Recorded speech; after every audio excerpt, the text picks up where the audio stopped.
Hey class, so we're back and we're going to bind the skin of our model, so the mesh of our model, to our joints that we just created. So there's two different methods. One for robotic pieces or our robotic arm, we're going to be using selected joints setting. And then for our fleshy organic part of our model, we'll be using joint hierarchy.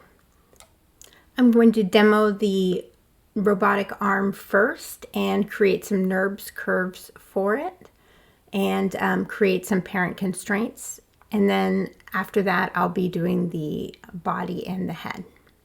All right, let's get started. Okay, so we're back in Maya and I'm going to create a new layer for all of the pieces that I'm not going to work on right now. So let's just create layer from selected and let's call this body.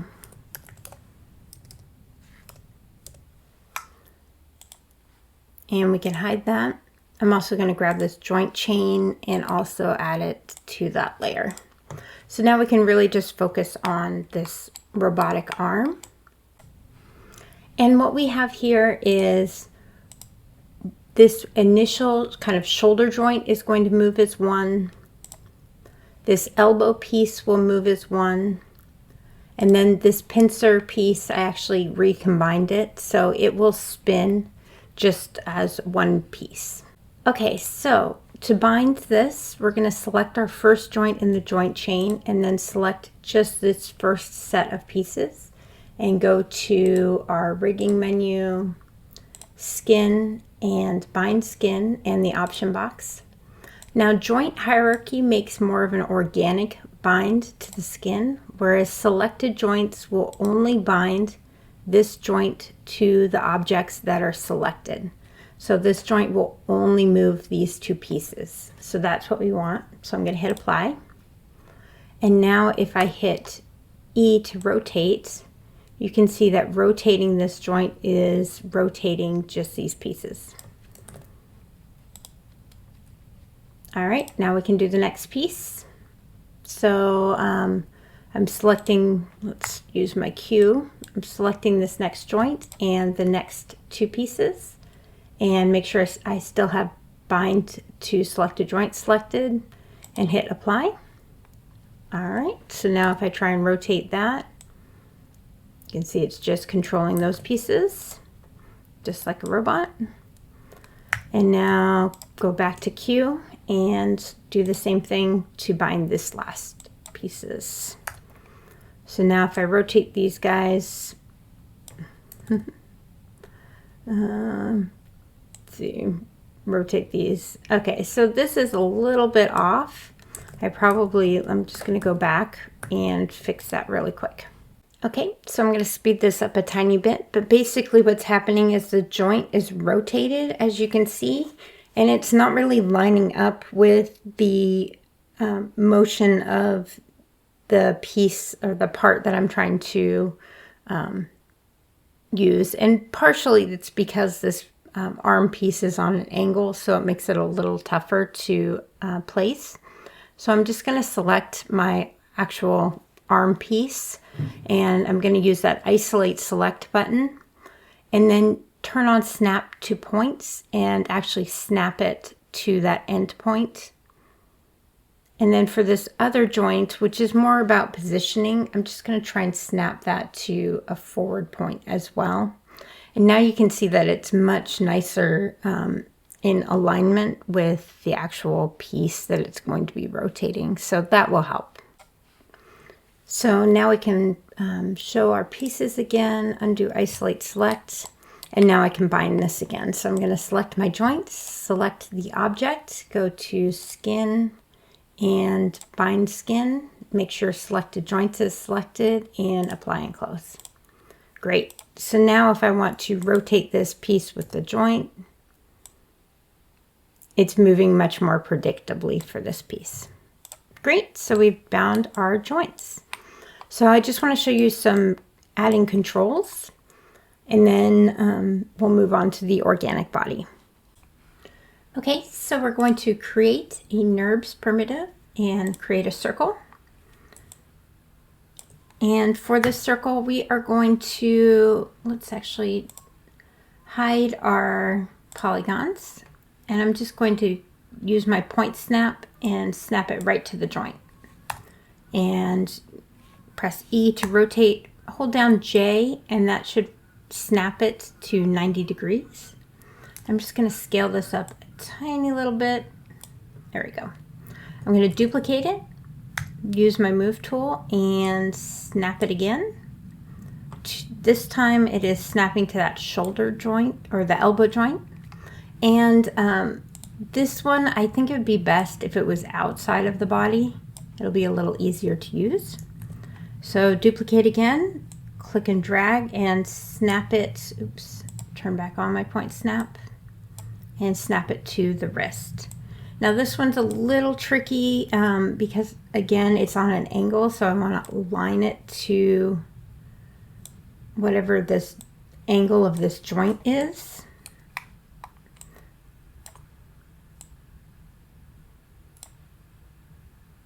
So this one I have a feeling is going to be a bit of a struggle, but that's okay. Okay, so now I have my 3 joints. Let's make this one a tiny bit smaller. And let's show our polygons again.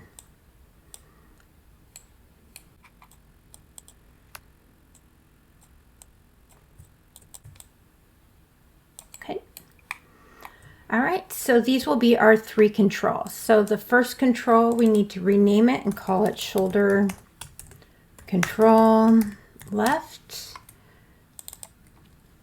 elbow control left, wrist control left. The shoulder will be the top of this chain. The elbow will go underneath the shoulder, and the wrist, I'm going to middle mouse button, click and drag so that it's under the elbow. Let me just fix that. Okay, one more thing that we can do before we move along is you can change the color of these controls so they're a little easier to see. That's under the attribute editor. And if you go under your shape node, it's drawing overrides. You need to click enable overrides. And then these, typically they have like left and right will be different colors. So there is like a bright red somewhere. There we go. And then I think you have to do that for each of them. So enable overrides, and then the bright red is somewhere in the middle here. Okay, and one more time, enable overrides, and somewhere in the middle. There we go. Okay, and that will make it easier when you go to animate these. Okay, now that we have all of our controls made and they're the correct color, we can parent them using that parent constraint. However, we do want to delete history and freeze transformations. So right now, if you look in our channel box layer editor, we have all of these weird numbers here. So we want to know that if we ever need to reset our controls to this neutral position, that we can do that. So just selecting them and then deleting history, freeze, and transformations. Okay, so I'm also going to hide my polygons just to make this a little easier. I'm going to select my NURBS curve. I'm going to select my first joint and then go to constrain and parent. You'll know that you created this in the correct, or you selected this in the correct order when the constraint is underneath the joint chain. The constraint should not be under the controls. If you have that appear under your controls, just undo and try it again. So select the controls, select the joint, constrain and parent. Select the control, select the joint, constrain and parent. Cool. And you can see these are all in the joint chain, which we'll be hiding anyway. And now our controls are good. Okay, so the last thing I want to do is just determine the actions that each of these controls can take. So I pretty much know that this first joint is only going to be rotating in the X direction. So I want to hide all of the options over on the right here. So if I select these and right click and lock and hide selected, that will stop anyone from changing these. So lock and hide selected. If you make a mistake and you need to get them back, you can go to Edit, Channel Control, and then you actually have to take your locked items. So say I want to now rotate Z and then move it back into the non-locked category. And then the same with keyable. So you would go and you would find, you know, maybe scale, and then you would move it back. Okay. Let's see. So for this one, I really only want it to move, I think, the same rotate X. If it starts rotating in other directions, it's going to fly off. So let's just constrain it to that. So grab these, lock and hide selected. Same with these, lock and hide selected. And I'm going to reset this to 0. Cool. So now my last control, I think, is a little tricky because it was on an angle. You can see that it's not really lining up the way that I want it to with this control. I can try and change my pivot point. So let me try that.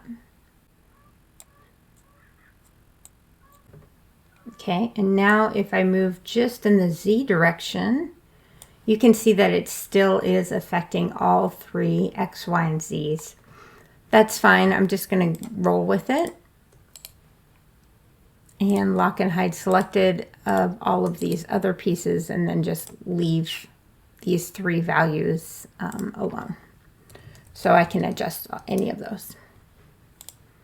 Okay, so now we have our first set of controls. We also have all of our joints. I'm going to group them, edit and group. And so this will be joints. And then this is our first set of controls. All right, so this video is getting a little long, so why don't we, I'll show you the organic rigging part in the next video. Thanks, class.